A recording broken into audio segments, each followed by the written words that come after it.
And I think if you can get 2 sessions, 30 to 45 minutes, get in, get out.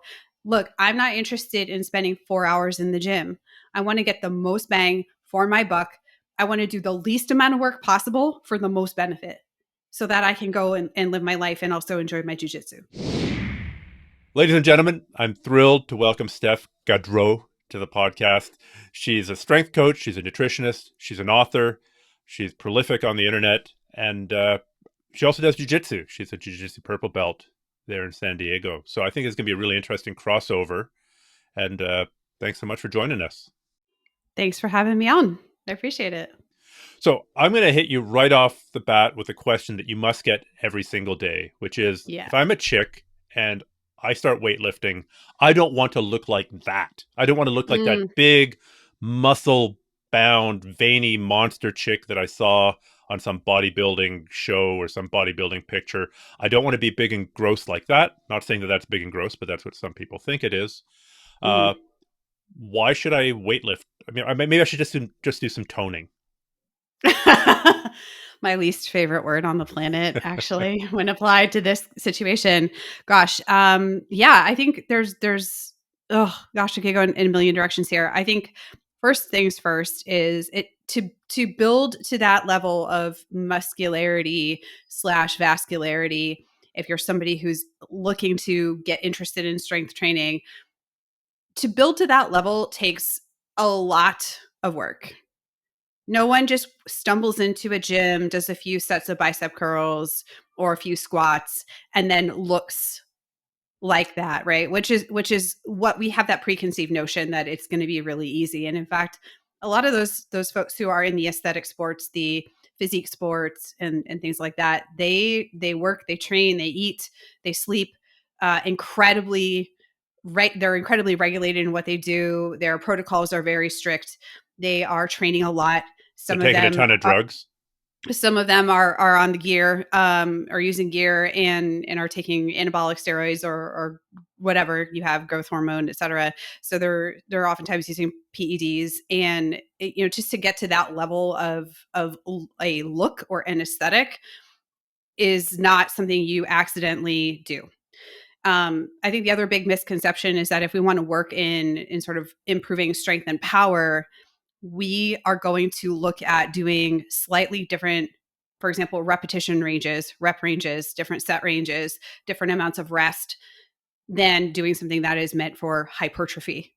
So yeah, if I'm doing a set of 5 squats, I'm going to end up with likely a different outcome. Am I still going to get muscle growth over time? Probably. Is it going to be wild? Probably not. So I can work strength and power, which are going to really benefit me without having to go down the road of sort of pushing the boundaries of what the human body can do in terms of hypertrophy. On the health and sort of wellness side of things, once we hit 30, I'm 42. So once we hit 30, we start to lose muscle mass. Bone density, bone mineral density starts to decline. It's not the sexy stuff that those of us who are 30s, 40s maybe want to think about. But if we value our, I call it the meat suit. If we value our meat suit going forward, we want that benefit of metabolic health. We want strong bones, all of that. Then we have to purposefully lift. And so I understand the desire for people to, and the autonomy that they have to pursue a certain look. But at the same time, I think we have to balance that against things like health, well-being, function, independence, and then, of course, sports-specific applicability. Mm-hmm. Well, I always have to laugh because if it was as simple as just going to the gym and growing huge veiny biceps, and every 15-year-old kid, every 15-year-old boy on the planet, blessed as he is with massive amounts of testosterone flowing through his body naturally, would look like, Ronnie Coleman. And they don't. Yeah. Yeah, so. Exactly. And women having typically, 10% of the testosterone that a man would have, sometimes less, depending on hormonal status and things of that nature. It's very difficult. Like, if you put on muscle mass because you are lifting consistently, you are doing it week on week, it's not a flash in the pan. It's not a Pinterest challenge that you did. You're following a program. It's realistically programmed and sequenced out. it's going to take you consistent effort over, we're talking 6, 9, 12 plus months in Mhm. order to really start, building muscle, gaining that muscle mass. And it's likely not going to be on the order of magnitude of what most women are afraid of. And I think that points to a gap in the conversation or in how we're talked to about these sorts of things, how we're educated. We're marketed that, pink it and shrink it, tiny pink dumbbells. We're pandered and talked down to. And yet when you look at the personal training market, who's joining gyms and things like that, going to group classes, hiring personal trainers, the vast majority of that audience is women. That client base is women. So I think we need better education. I think we can use the the toning line to maybe open the door to a greater conversation. But I think we also have to be realistic and educate, on a science level, on a exercise training level. What do these things mean? And if you have a specific look in mind, here's what it's really going to take in order to get that, or on the flip side, not end up looking like you're competing in the Olympia or something like that. So I think most women kind of know what they mean when they say toning, right? Mm-hmm. They want to be less. They want it to jiggle less. Maybe they'll be Mm-hmm. a bit more curvy, and like the nicely shaped arm as opposed to just a sausage. But why do you hate the term toning? I mean, I guess it comes with a fair amount of baggage. I think that, well, first, there's a lot of misunderstanding and misconception. We hear things like in the yoga, and this, look, let me preface this by saying things like yoga and Pilates. Pilates is really hard. Okay. I've never been so humbled in my life by going to a Pilates class and just being reduced to mush. But things like yoga and Pilates and those sorts of training methodologies or physical pursuits, oftentimes there are things fall into the lexicon like lengthen your long, like long and lean muscles. Well, your muscle is attached at two or more points, on each end. You can't actually physically lengthen the actual absolute length of the muscle. Mhm. Like there's just so many things that come up in the verbiage. And I think toning is one of those things too. I personally think it's codified language. It's codified language for women to say, yes, I want to jiggle less, but I don't want to look too masculine. I don't Mhm. want to look like a guy, or I don't want my muscles to be like, I want them to be nicer and shapely, but not too big. And I just have an issue when trainers and other exercise professionals go out of their way to use that without educating about, well, what does that really mean? It actually means we have to build muscle. Mhm. Yes, we may reduce fat on top of it. No, we can't spot reduce fat. Anybody that's still saying that needs to stop. There's a lot of miseducation that goes on. And Mhm. I understand on some level that there's a way we try to communicate broad ideas to maybe a group of people if we're talking to a class, or there's a way we have to sort of meet people where they're at with their understanding. Do we need to hit everyone that we're training over the head with the exact physiology of muscle contraction or the exact Mhm. anatomy, or get really technical and clinical with it? I don't think so. But I also just think that it's another way for us to dance around the topic that there's one way that women should look. You should look a certain way, you should be shapely like this but not like that, and it ends up becoming yet another example of how we just can never win. We're too much this and not enough that, Well, you're and never and going it, to it make kind of, everybody happy. The easiest way to make yourself yeah. unhappy is to try to make everybody happy. I mean, That's it, so true. uh, if you lose a whole bunch of weight, a bunch of guys are going to go, "Oh, I liked her more when she was fatter," and I mean, curvier. And when you gain a bunch of weight, "Oh, I liked her when she was skinny." People are crazy that way. So Yeah. if I came to you as a woman, if a woman came to you um, and said, "I want to get slightly bigger muscles," versus "I just want to tone down," what would be the Hmm. difference in the programs that you would give them? Would it be mostly in the nutritional component, or would it be mostly in the exercise selection or the rep range, or how would that work? What would be the differences broadly speaking, knowing that it's impossible to generalize Yeah. without actually talking to the individual person. Yeah, absolutely. So at first, so let's tackle the bigger one first, which is the nutrition side of things. When we talk about weight loss, there are basically three ways that we can significantly decrease body weight or move the needle. We can lose water weight, dehydrate ourselves, and this is what we see when people are prepping for competitions. They're trying to make weight classes, etc. Um, Usually a temporary thing, but you never know. So there's that. There's fat loss, which typically takes a little bit more time and is the result of other dietary and lifestyle choices.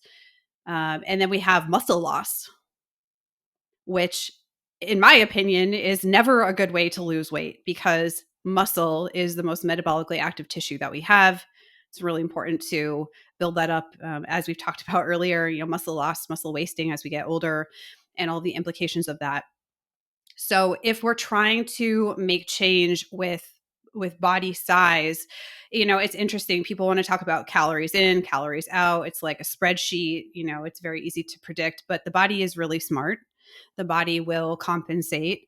And so if we have, typically what we'll see is something like somebody will go out, they'll get an app that tells them to eat 1,200 calories, and they may experience a decline in body size. They may lose weight. And over time, though, what's the ability to stick to that? They're oftentimes going to experience in the fullness of time, maybe after the first couple months, they start to notice that they're slowing down. Their desire to move is less. They're getting less non-exercise activity, right? So we have all these ways that the body is going to compensate. And So now you're so, getting less calories, but you're consuming less calories as well. right. And so And so, it's a wash. it kind of becomes a downward spiral at some point too, where it's like in order to continue to push it lower, you have to continue to ramp calories down. And at some point, you're like, well, what is sustainable? And not to mention, eating below basal metabolic rate is what we, but basal metabolic rate being what we need to sort of maintain the functionality of our cells, our protein synthesis, being able to think, all of those really important processes that go on largely behind the scenes. That basal metabolic rate, we really never want to dip below that amount of energy, because now our body's basic functioning, if we were completely at rest, gets compromised. Well, So if let's also be honest here. When I've seen athletes cut weight to make a weight Mhm. division, right? Or when I've seen people go on crazy diets because they want to look good for a photo shoot, they're also typically taking a ton of stimulants. If they're going to keep on working out while they're below their basal metabolic requirements, they're taking, I mean, you're lucky if they're just taking caffeine. They're probably taking Adderall. God knows if they're snorting Mhm. Coke, right? So they don't actually have enough energy to sustain that activity, but Yeah. now they're ramping that up artificially so they can burn more than they're consuming and continue to work out. Like that's the honest Yeah. truth. That's very common.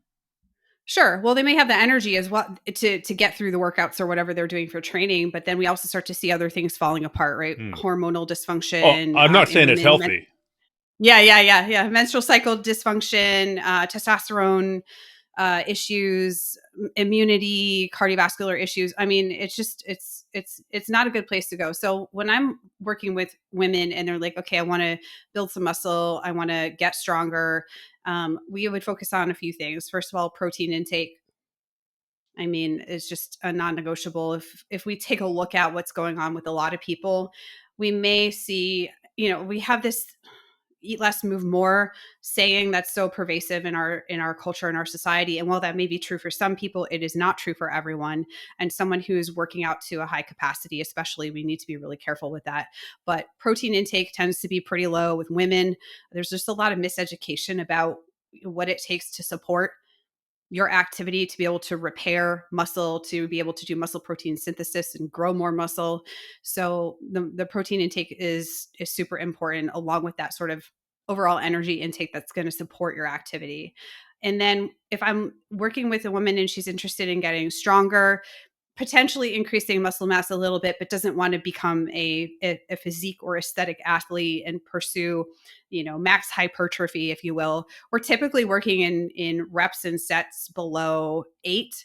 On the main compound lifts, we're looking at, sets of 5 or 6 or potentially lower based on where in the cycle we're at. And we're really looking to work a lot of compound movements. So these are multi-joint movements, right? Squats, deadlifts, lunges, presses, push-ups, pull-ups, or modified versions of those, things like weighted carries, and then any kind of sport-specific activities that we'll add in. But typically we're working in those sort of lower reps, lower set ranges, which means though that the load has to be appropriate intensity. We have to have enough load. So I'm just going to use an easy number. Let's say I've got a 40-pound kettlebell, and I'm going to do a set of 5 squats with that. And I'm kind of doing it and conversationally talking to you, and I'm not really feeling it because I'm stronger than that. I may not be getting the enough benefit, right? Enough stimulus, because I need to have that stimulus adaptation. And so I think that is one of the places I see with women who they get on a strength program and they are working in sets of 5s, let's just call it that to make it easy. But they're using the same amount of weight that they're using for their upper body, which doesn't really make sense in the long run because our lower body muscles are so much bigger and stronger. And they're like, why am I not really seeing much benefit? Why am I not really getting stronger? Or I'm not seeing any real muscle growth at all. What's happening here? And so it's again, it's an education of, well, we have to appropriately load those reps and sets. We don't need to be doing sets of 20 on everything. That's going to be more of a muscular endurance domain. If we're working in 6s to 12s, somewhere in there, that's going to be more hypertrophy. And then of course, 6s and under, 6 to 8, depending on if we're doing warm-up sets, that's going to be more building strength. So weaving some of that stuff together, but also being smart about, if I go to a class and all I'm doing is, sets of 20s and I'm only doing body weight, eventually I'm going to need to progressively overload that. I'm going to need to progress my training, continue to challenge my body as I get stronger. And there's multiple ways to do that, but adding weight is one of the simplest. When I started weightlifting, I'll say 30 years ago, one of the first things I was told by a gym bro was that say I can do, I don't know, 100 pounds for 1 rep on some exercise, and then I start weightlifting, that I can get an increase in 40% about without getting any benefits in muscle. I can make that up to 140 pounds before my body really has to grow, just because of the improved innervation and the improved coordination and the improved neural drive. Is that still this seems to be true? Like I believe this based on personal experience, but I'm wondering if you have a sense if there's much actual science behind that. That the big benefits come initially just from improved neurology, not improved, gains. Yeah. So are you asking me if the strength benefit that you get is because of things like increased vascularity? I guess I'm not clear on what the question is. No, if somebody starts training weightlifting and they've not weightlifted before, they'll make gains quickly, but they'll get stronger quickly. But the argument goes that that strength is mostly from improved neural function and improved innervation and improved coordination, that it's more a neurology thing than a physiology building new muscle. And it takes quite a while to max out your gains from just improved coordination and improved, body muscle or brain muscle connection before your muscles actually start responding and growing. I'm not sure about the current research on that, but I can also say from personal experience in coaching people and working with them in the gym. So in that setting, that there's both, right? And there's also things like we need to strengthen our connective tissue. I used to see this all the time when I was coaching weightlifting, Olympic weightlifting in particular, is that we would get, particularly the younger guys would come in, they would increase their strength really fast, really, really fast, but almost, predictably at some point would get some kind of soft tissue or connective tissue issue. Issue. So, tendinitis or something, ligament issues and things like that, because, there's that period of time where, everything, like, we need the innervation to muscle in order for us to get contraction, right? So there's adaptations and changes happening with that. There's adaptations and changes happening within the actual muscle unit itself. Are we looking at more of a sarcoplasmic increase in volume versus, increasing the number of myofibrils? Like where are we at with that? And I think for most untrained people, you're probably seeing, do they come in from another sport? I guess I would ask that too, where there's some amount of coordination required, or they have crossover. They've been moving in similar movement patterns. They've already For built up their example, ligaments and their bone density and that sort of stuff. yeah, the biggest one that comes to my mind is a wrestler comes into jiu-jitsu Yeah. and their bodies are really well adapted to moving around on the ground. Mm-hmm. When I first came into jiu-jitsu, I had never for many years didn't hang out on the ground very much. I was doing everything in a frontal plane, lifting weights like this. So, I think it probably would depend on, is there a crossover from another sport? Probably age as well. Mm-hmm. Not that we can't build muscle and things like that, but if we haven't been using it for quite some time and balance and coordination isn't as primed as it once was, what's going on with that? So I don't know. It's an interesting question. I think I'd have to look into that a little bit more. I do want to get to the jiu-jitsu specific training, but Mm-hmm. I want to first ask, where's your expertise in strength training and nutrition coming from? Because there's different people come at this from CrossFit, people come at this from Olympic lifting, people come at this from powerlifting, people come at Mm-hmm. this from bodybuilding. Mm-hmm. There's kind of the four main avenues into this. What was your Yeah. gateway drug? 3 of the 4. Oh, really? Yeah. So I came from the endurance world prior Okay. to ever really getting into strength training. And I've been competing in sports pretty much my entire life. But I came off of a very long stretch of racing mountain bikes and riding road bikes and racing triathlons and all that stuff, and walked into a CrossFit gym in 2010. And that was really my first exposure to free weights, really. I had never learned to squat outside a Smith machine, for example. So that was kind of my initial, in CrossFit, you kind of do a little bit of everything. And then after I was done competing in 2013, I switched over to Olympic lifting and Okay. became an Olympic lifting coach and was competing as well. And that was that along with some powerlifting, so I have some experience in all 3 of those and have training and coaching in all 3. And so it's been interesting to be able to weave those together and take the best from that stuff. And then also understand how that stuff can benefit other sports, right? Other sports like jujitsu and things like that. How do people get into Olympic lifting? Like, it seems like such a niche Mm-hmm. thing. I mean, you can find it. You can throw a rock and hit a CrossFit gym. You can throw a rock and hit a kind of a meathead bodybuilding gym, but Yeah. it's not like you see Joe's Olympic, clean and jerk and snatch shop on every corner. You just don't see that. Yeah. Well, I think Olympic lifting was brought back to popularization by CrossFit. Mm, And I can't remember the exact numbers of how USA Weightlifting, which is the sort of governing body of Olympic weightlifting in the United States.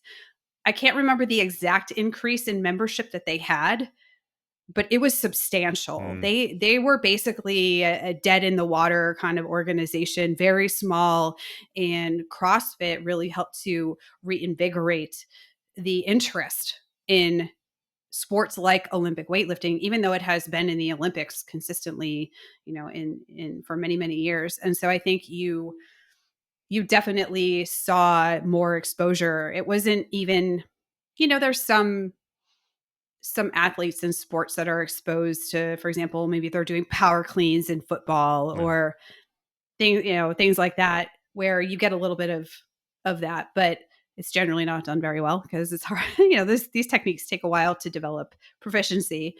And so I think that's really where it came from. You had normal, off the street people coming into a CrossFit setting and learning, right? A little bit of everything, a little bit of gymnastics, a little bit of endurance work, a little bit of Olympic lifting, a little bit of power lifting work, things like that. Kettlebells. Mm. I mean, kettlebells have been around forever and ever, but a lot of people know how to lift kettlebells now because they've been to CrossFit or they got an introduction there and they thought, wow, I really like this. I want to pursue a certification or I want to do more of this on my own, or I'm going to go watch Pavel videos or whatever it might be. So I think that really helped. And it's really cool to see how it's taken off. And it's not just in CrossFit anymore, but it's become a really interesting, I think, crossover of like how that's influenced it. Yeah, there was certainly a time, I want to say 10 years ago, when every single guy I knew who was doing CrossFit, it was amazing. Every single guy I knew who was doing CrossFit had injured wrists from doing clean and jerk poorly, because they were all Yeah. tearing the bar up and then just letting it bounce on their wrists in front of their body. And Mm-hmm. I think the level of technical instruction around that seems to have improved, because I Mm-hmm. don't hear about that as often. I'm sure it still happens, but it really was a Yeah. phase of like, just clean and jerk this up off the ground any way you can, and you always injure your wrists. Yeah. Grip it and rip it, Yeah. that's well, you're going to get to it. You're going to eventually hit a hard stop with that. If your technique is not great, you kind of go in phases. You have enough strength to grip it and rip it off the floor if it's light enough. And then you kind of hit a ceiling with that where you're not really going to be able to lift that much more because of the technical precision, because you need to keep the bar so close to the body, because you have to understand the third pull and how to get under the bar.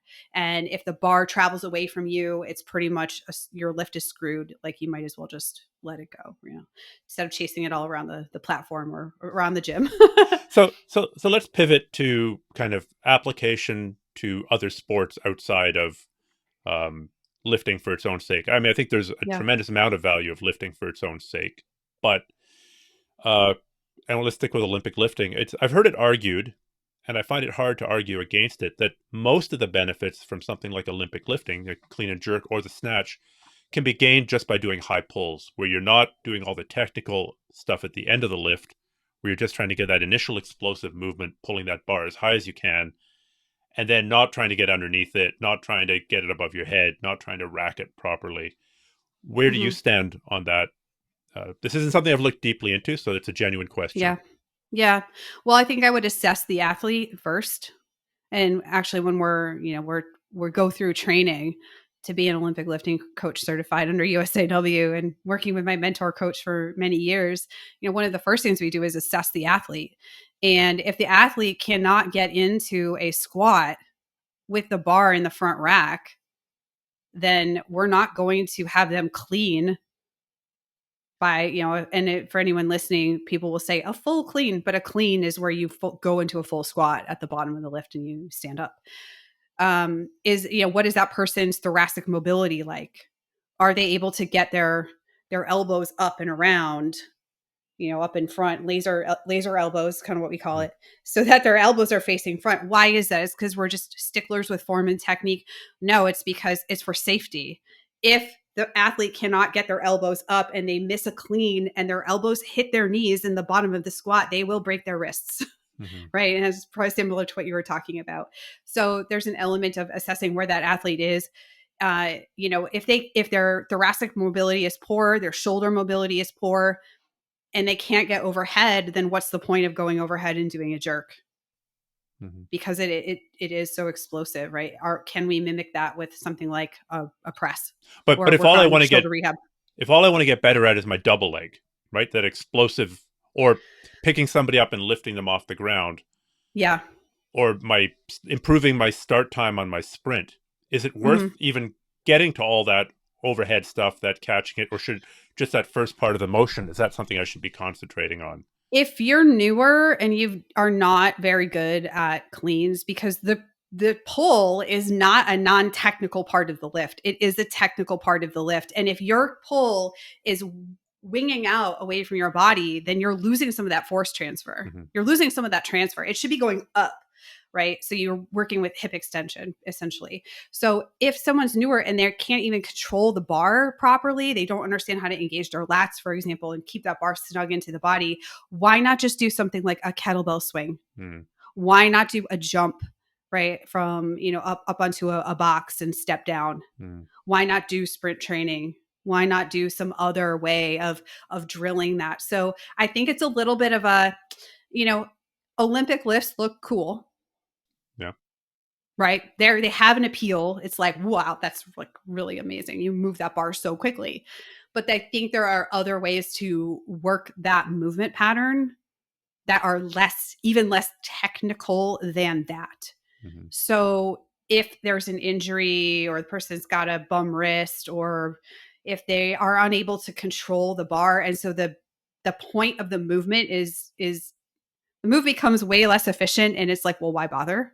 Mm. You know, I've seen so many people do high pulls, for example, or clean pulls, or whatever we want to call them, and the bars swing so far away from their body. I'm like, well, you're losing the point of the movement. So why not just switch it up and change it to something else and get a similar, perhaps even a better stimulus, a better training outcome from that? So where is the overlap between weightlifting, powerlifting, Olympic lifting, and jiu-jitsu? Because Yeah. you are a purple belt in San Mm-hmm. Diego. So you've been Mm-hmm. in the sport 4 years, is that right? 4.5 years. Four Yeah. and a I half years. count every half. I counting my half years. you're you're like somebody with a baby. This little Yeah. Lucy is 14 days and 3 hours. So Yep. you're I'm counting claiming it. that till I get to a black belt for Okay. sure. So Yeah. with 4.5 years, Mm-hmm. what is the benefit of lifting for the average jiu-jitsu practitioner? Well, I would say just on a general level, thinking about strength training as a way to strengthen your smaller muscles, your stabilizing muscles, to shore up your joints. That benefit is universal. The way we strengthen our body, we prevent. You can't prevent every injury in jiu-jitsu, because if someone lays it on your elbow and tries to armbar you and you don't tap, like, you're going to get hurt. But I think there's a way to prevent a lot of the aches and pains and nagging injuries. For example, I play a lot of standing game, and I'm bent over and somebody's got their spider hooks in me, and I'm like, I can stand here all day. Like, my back does not get tired because I have lifted weights for 10 years and I have a strong lower back. So there's a lot of, I think, wear and tear that we can prevent, right? Shoring up, those smaller muscles, working on balance and stability. How good is your base? Like, all of that stuff, you're going to get a benefit from lifting. So there's that. Obviously, we want to be able to move quickly in jiu-jitsu as well. So those sorts of power generating movements, your dumbbell snatches, if you're going to do that kind of stuff, your Olympic lifts, your kettlebell work, that's all going to train, that bridge, that UPA, that really explosive movement. When you're trying to use your hips are the foundation. They're like the wheels of your body. They are what make you move and be able to move quickly. So including some of that in your training, I think, is really important. I've also seen, just from being in and around the gym and having now experience in the sport, is, we do a lot of pulling. We do a lot of hanging off people's collars. We do a lot of pulling people into us. And conversely, we don't do a lot of pressing. We don't do as much. So we tend to develop those sorts of imbalances. And so looking at, how can I train the opposite? How can I really develop strength in this area? We do a lot of horizontal stuff. We don't do as much overhead, right? Maybe if you're doing cartwheels or something, but we're not really moving in the vertical sort of pressing plane very often. So can we include that in our training? Can we include pulling from a more vertical position, right? So pull-ups and things of that nature, instead of it always being horizontal. I think, looking for gaps in what we use a lot and what we're not as using as much can be really, really helpful. So I think those would be a few of the different areas. So a base of strength, working on power, um, doing, obviously a lot of grip work. So any kind of grip work on a bar is going to apply. Working fat grips, working other kind of fabric grips if you're doing overhead stuff. That can be really helpful as well. So looking for ways to tweak it so that it's applicable, and also understanding that if jiu-jitsu is your primary sport and what you care about the most, what kind of program are you going to follow? Yeah. You don't need to lift 5 times a week. I'm on the sort of 40 plus plan, which means I lift typically twice a week. Usually. Mm-hmm. I'm usually not doing a ton of volume. Why? Because I'm already tired. from training. And I'm a little bit more experienced, so I don't necessarily need to go through sort of a hypertrophy block and things like that. But I think a lot of people do too much, because if they're training 4 or 5 times a week or more, and then they're trying to lift 4 or 5 times a week on top of it, unless they're doing something like an upper lower split, which is an option. But if you're doing a full body training session, why are you doing five sessions a week if you're also training jiu-jitsu? Maybe you're very young, and I am jealous of that. But I think you have to understand how much volume do I need? How, am I applying the correct stimulus? Am I looking for interesting ways to mix up my training so I'm hitting those areas of deficit? Am I working things like balance and stability? And I don't think everybody needs to stand on a Bosu ball to do that. We can use single leg exercises and things of that nature. If I'm going to work a carry, for example, a weighted carry, I can do, farmer's carries or farmer handles or whatever to really strengthen my grip. Or I really love doing a bear hug carry with those soft ball, like sandbag balls, because you know what? That thing is squished on your chest and you learn how to brace. So if the heaviest guy in the gym is rolling with you and he gets your side and is in your side control, then you don't let all the air deflate out of you. So I think there's a lot of crossover if you're clever with it, where you can benefit your jiu-jitsu and strengthen those weaknesses and prevent further injury to some degree, right? And make it be a nice complement to what you do instead of what you do all the time. I know that a lot of people struggle with kind of the programming aspect of it, that like I do jiu-jitsu, say 4 or 5 times a week. How on earth am I going to work in this weightlifting program that I saw in the old Arnold Schwarzenegger bodybuilding book, right? Mm-hmm. Like how on earth am I going to do 5 days of lifting a week and 5 days of jiu-jitsu? And how do I find that sweet spot Mm-hmm. of like, so what do you think the minimum effective dose of weightlifting is? Would that be once a week? I think for most people, if they are training, let's just say 5 times a week in jiu-jitsu, most people also don't have a really long block of time. And for example, us midweek, sometimes our training sessions are 90 minutes. So who has another 2 hours to spend in the gym doing their weightlifting before or after? Most people don't. And so I think if you can look, I keep it real simple. I'm like, okay, every week, do I squat, hinge, press, pull, and carry at least once? If I get extra, that's great. And what it usually amounts to is 2 full body days. So, for example, the other day I did deadlifts and presses, and then I'll do squats and rows or pulls of some sort. And if I get a third day or I weave in some extra like speed work or something else in there, that's great. I think if you're going to weave it in, you need probably 2 times a week, especially if you're not familiar with lifting. That will cut your sessions down and make them less lengthy. And that way you're not trying to fit in, especially if we're talking about compound lifting, you're not trying to fit in all of this stuff in one session, which depending on how heavy you're going could mean a very long session if you include your warm-up sets. So I think if you can get in and get out 30 to 45 minutes twice a week, you're going to get the familiarity. I think the one thing that really is tough with people is they're really inconsistent. So they'll do once a week and then they don't lift for a month or 2 months. And then they come back and like, oh, I'm so sore. Yeah. Everything hurts. I have to toilet trust fall. I did 150 wall balls or some stupid stuff like that. And it's like, well, yeah, you have DOMs. Congratulations. So why are you doing, why are you doing all that volume? I don't know. So it's being wise. And I think if you can get 2 sessions, 30 to 45 minutes, get in, get out. Look, I'm not interested in spending 4 hours in the gym. I want to get the most bang for my buck. I want to do the least amount of work possible for the most benefit so that I can go and live my life and also enjoy my jiu-jitsu. So can we just go a little bit further? You mentioned, what was it? Squat, hinge, push, press, and carry as kind of the five. Was it, do I have that right? Push, pull, and carry. Yeah. And you're talking about getting that in two, call it 40-minute sessions. Mm-hmm. So this can be a longer question for you to answer, but can you give an Mhm. example of what you mean by squat, hinge, push, pull, and carry, Yeah. and how to possibly squeeze in all that stuff?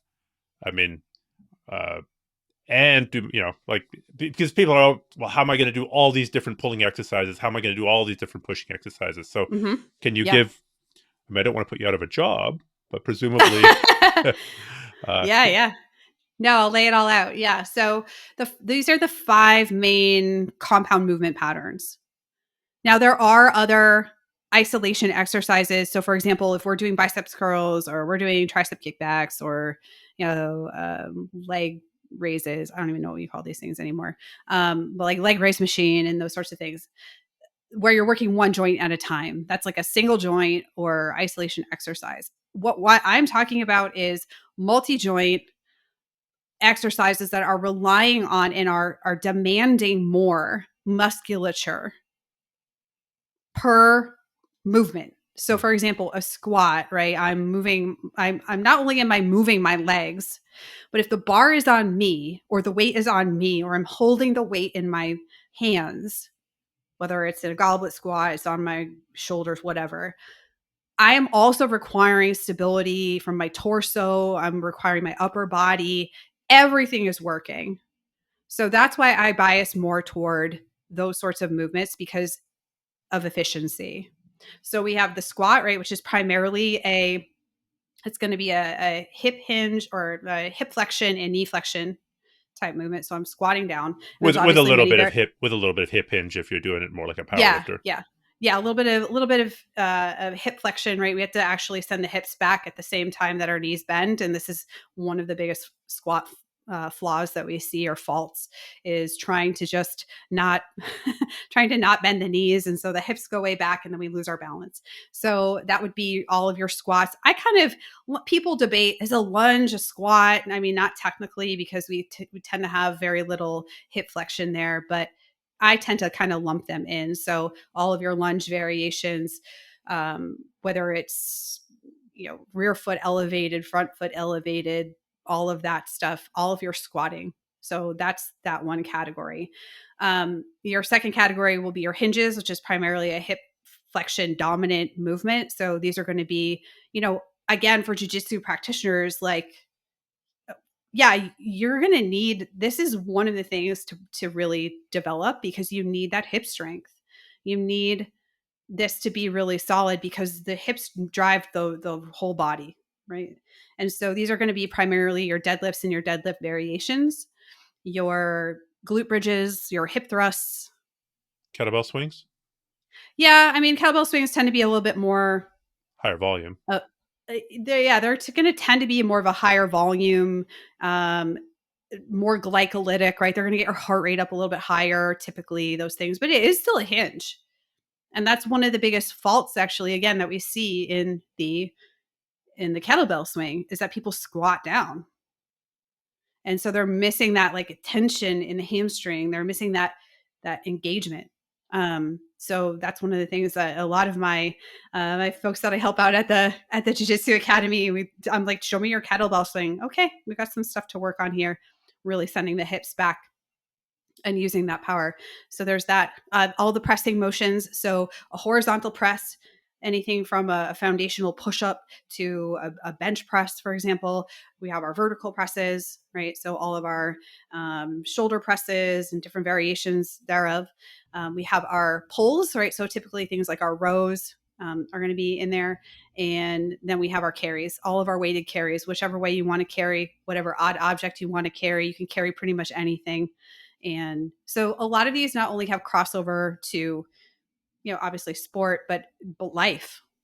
So, can you just go a little bit into the weighted carries? Because I think most Yeah, people understand the first 4 categories if they've been doing a sure. kind of bodybuilding, but unless they're in kind of the strength competition field, they may not understand the benefits of things like farmers carries or I don't know, Hmm. trap bar carries or whatever kind Yeah. of carry that you're talking about. What do you mean by Yeah. a carry? Yeah. So anytime I'm holding some kind of object, typically in my hands, although you can carry with a barbell on your back and take it for a walk or a yoke or whatever you want to do.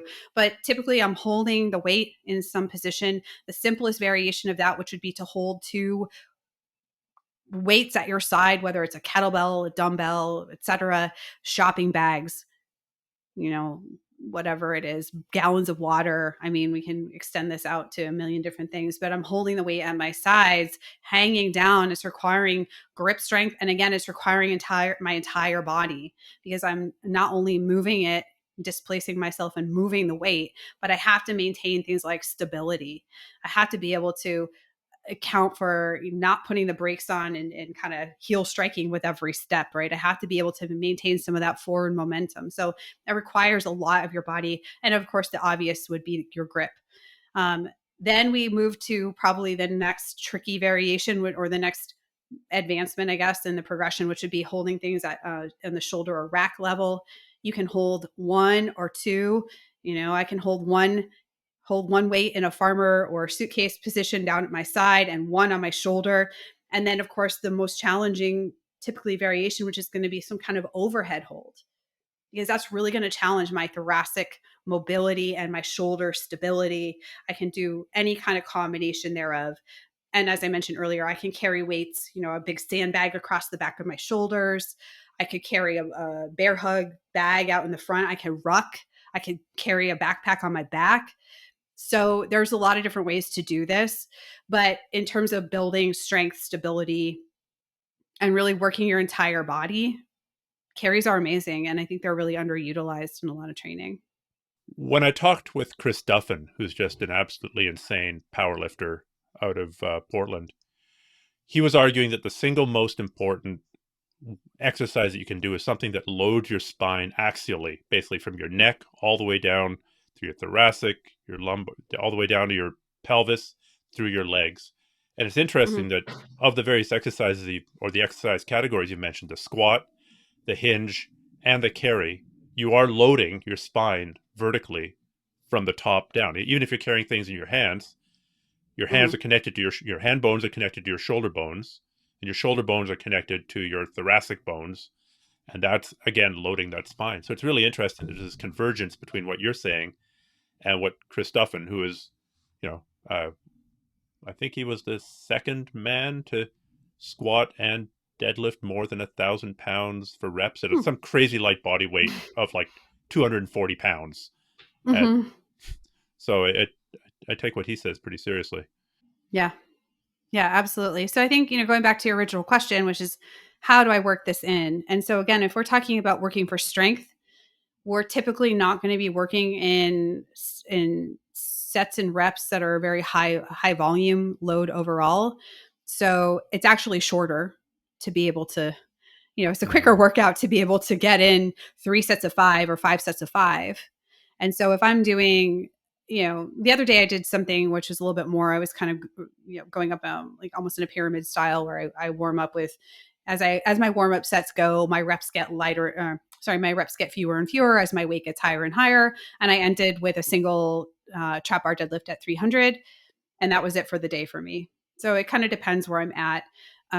But if I'm just sort of training for strength and volume, and I typically just do 5 sets of 5, it sounds like nothing. But for the vast majority of people, if they're looking for barbell strength stuff, or they're going to be working in that modality, if I want to throw in some kettlebell swings, I might do 3 sets of 15. If I'm doing some core stuff, some anti-rotation, love anti-rotation work, especially for jiu-jitsu, right? So often we forget about that rotational plane. And so anti-rotation is resisting rotation. You can also do that with things like single arm, suitcase carries, or single arm deadlifts. So, suitcase deadlift with the weight in one hand, where you have to resist your body's desire to pull you in one direction, because that's what we do so much on our feet, right? We need to be able to move and shift our weight really well. And when we're looking at least when I see newer folks come in as white belts, and even sometimes early blue belts, their base is one of the biggest things that needs development, unless they're coming from a wrestling or other, more advanced sports background. Is typically their base is just really needs a lot of work. And so, sometimes doing in some single leg things, maybe working in some B stance deadlifts or kind of kickstand stuff if your balance isn't quite there yet. But those things would be more of like an accessory. And the bulk of the lifting for me is going to come from those main barbell lifts. Can you talk a little bit more about the anti-rotation stuff? It's something I've started including in the last year, 1 to 2 years. And I think it's really helped with back issues, actually. Yeah. So we have obvious like rotation. So if somebody's considering something like a Russian twist or something like that, we're moving side to side, side to side. The anti-rotation is the ability of your body to resist rotation. And so it's really requiring that one side to work really hard. So I like to include these. One of my favorite examples is a Palloff press, Mm-hmm. where I've got a band or some kind of cable machine and I'm pressing it out in front of me. The weights, the tension of that band or that cable is coming from one side. And so as I press the weight out in front of me, it wants to pull me Mm-hmm. into the machine or into the band. And so I have to work really hard and resist that rotation. So that's one of my favorite ones. And then you can progress it from there too. So you start with two feet kind of facing forward, and then you can progress it to a half kneeling. You can progress it to, recently I've been doing kind of a, like almost like a lunge stagger with my legs. Cause What do you mean? that's even where, so I'm standing with one leg forward, one leg back as I'm doing that. And so because there's a more of a gap and I've got my leg behind me, now I have to work even harder. And I've got a little bit of work going on in that leg as Mm. well. So, even including in the programs that I do, I'm typically including anti-rotation at least once a week. That's usually where it falls. Mm. I wouldn't say I'm doing it every single day, but that's another example. Yeah. No, I think, I mean, there are times definitely when you want to twist your upper body relative to your lower body, but generally not. Generally, like Yeah. if I have you pinned and I want to make it less likely for you to escape, if I can twist your lower body relative to your upper body, I'm doing pretty good. I'm destroying Yeah. your posture, and nobody ever bench pressed with their legs pointing in one direction and their upper body pointing in the other direction. And if you Don't start a trend on Instagram. Let's not do that. yeah. So that idea of maintaining core integrity, maintaining good Hmm. spinal alignment, and training to maintain good spinal alignment as often as you can, knowing that, Yeah. I mean, if you're going to be inverting once in a while, of course you're not going to be in perfect spinal alignment. But if you're in good spinal alignment 95% of the time, and then once in a while you go there when you have Hmm. to, it does less damage than if you're in shitty spinal alignment the whole time. So Yeah. Yeah. And I think it's all about what you can control.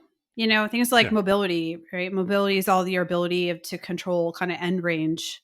For people that are hypermobile, for example, especially a lot of people that love to do inverty stuff. Like that's not me. But some people are hypermobile. What do they need to work on? They need to really work on stability and end range. So I think that, we have to get comfortable with the idea that if I'm, somebody has me in their spider guard and I'm kind of stretched out, like my back might be rounded and that's fine, but what's my ability to sort of control those ranges of motion? What's Mm-hmm. my ability to have stability in the system overall so that if I need to move quickly or they move quickly, I can counter without, completely losing control or stability in the joint and having my arm just like, ripped away from my body. One of the things I notice when I roll with people is that my game here and keeping my elbows pinned into my side is really atrocious for people to deal with. And at some point, that can be overcome by some physics and stuff like that, or just fatigue on my part. But I think that when we are considering, even if I'm kind of in a reverse De La Riva and somebody's trying to flatten me out and pass that way, what's my ability to maintain that kind of crunch position so my knees are in and I'm really tight and prevent that rotation or that side to side movement. And brute strength on its own is not going to make you necessarily the world's most formidable jiu-jitsu player, but it helps a lot. And I think in terms of the wear and tear and the things that we do to our bodies and we ask our bodies to do in this sport, it goes a long way Mm-hmm. to me. Yeah, no, I totally agree. And I mean, you're not the first person to say it, and I'm not the first person to say it, but the the ability of weight training to reduce injuries is Hmm. the first, the second, and the third reason for jiu-jitsu guys to weight train. Yeah. Then comes everything else. Then comes the performance Yeah. benefits. So Yeah. It's funny because a lot of people will tell me, oh, I get hurt every time I lift. And I'm like, we need to ask some questions. yeah, And then I'll ask, well, what are you doing? Well, every workout I do 125 pull-ups. So my question becomes, why? mm, Why do we need that volume? Can we wait? Can we do weighted pull-ups instead? Can we change the modality? Can we slow it down and work at tempo if you feel like you need to work harder? We don't always have to go out and do the craziest amount of volume.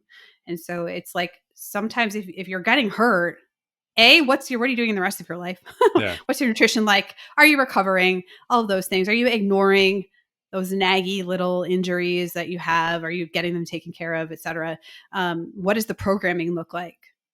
And how consistent are you? Because yeah, if you're doing it once every 3 months, you're probably not going to develop the consistency and efficiency and movement that you need. yeah. So, how many books have you written? 3. 3. Uh, Mhm. I've known about the core one. What are the names of the books you've written?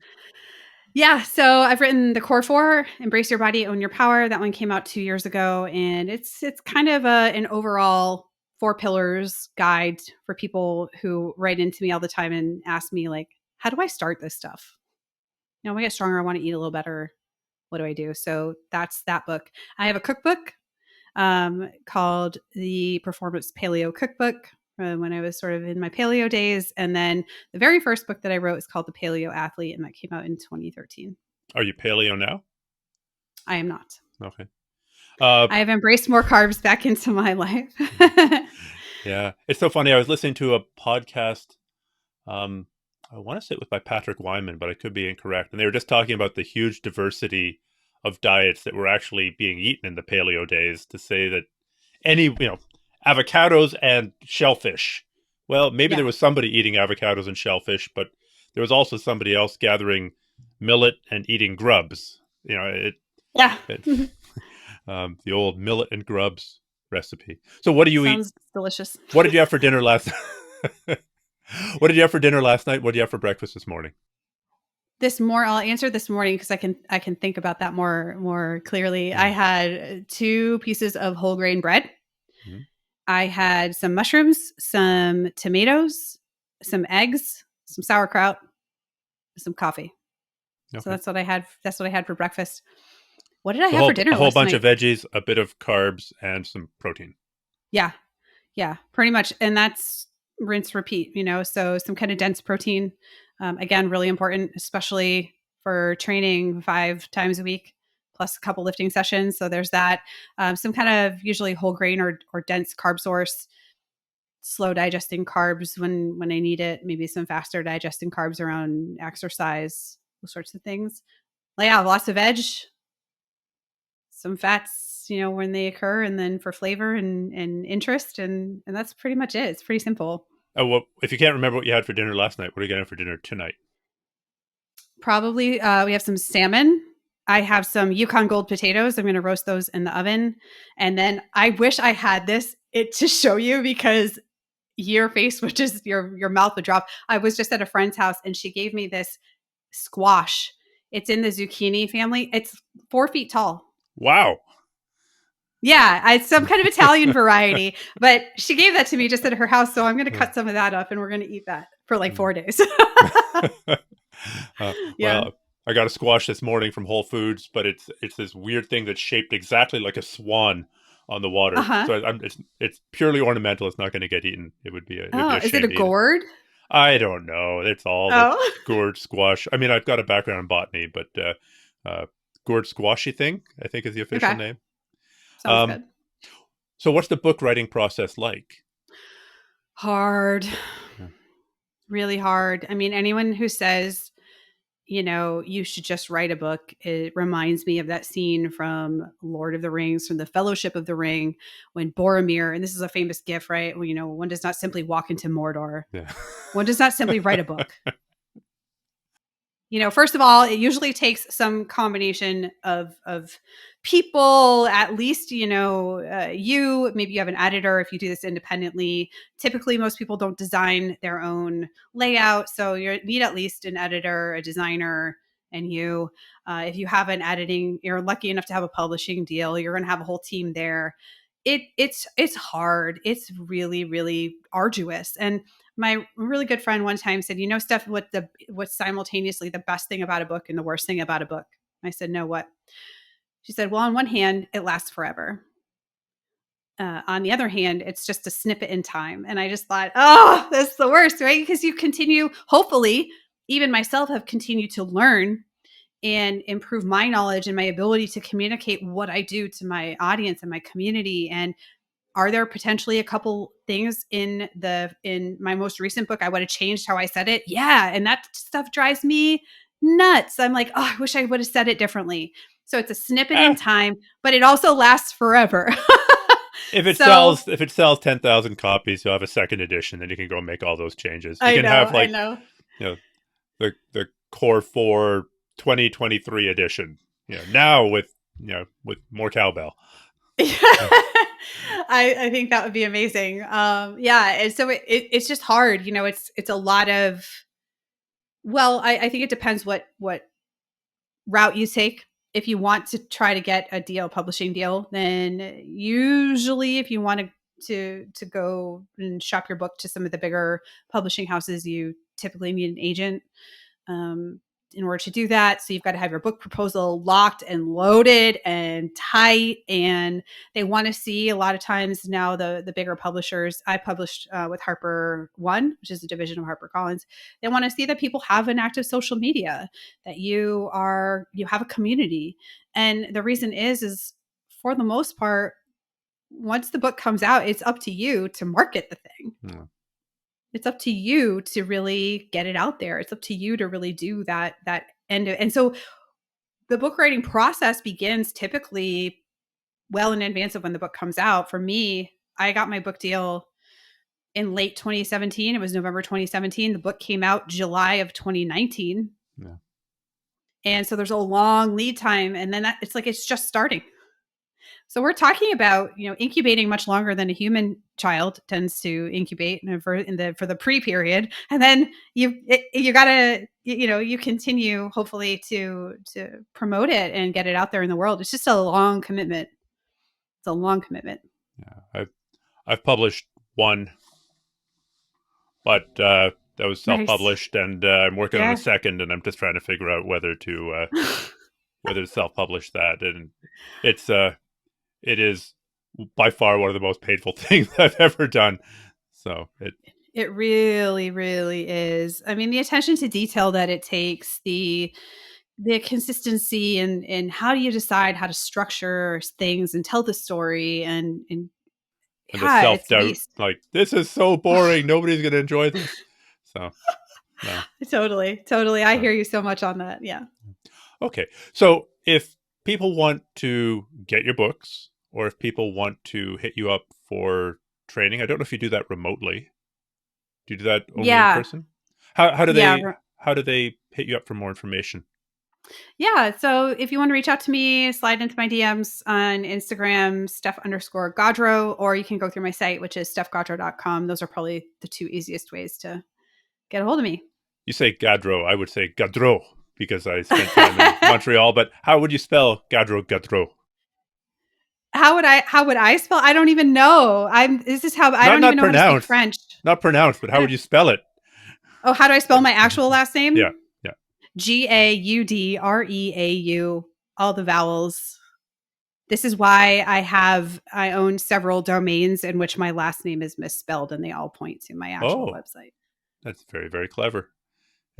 Buy them before the trolls get them and point them to some porn site and force you to buy it back from them with Bitcoin. I know. Yeah. It's the internet is wild. Okay. Well, thank you so much. Good luck with your training. And I hope you can move into counting your training in full years soon, as opposed to this half year stuff. Hopefully I'm on the downside of that. So I'll be there sooner than later. All right. Best of luck to you, Steph. And thanks so much. Thank you. you.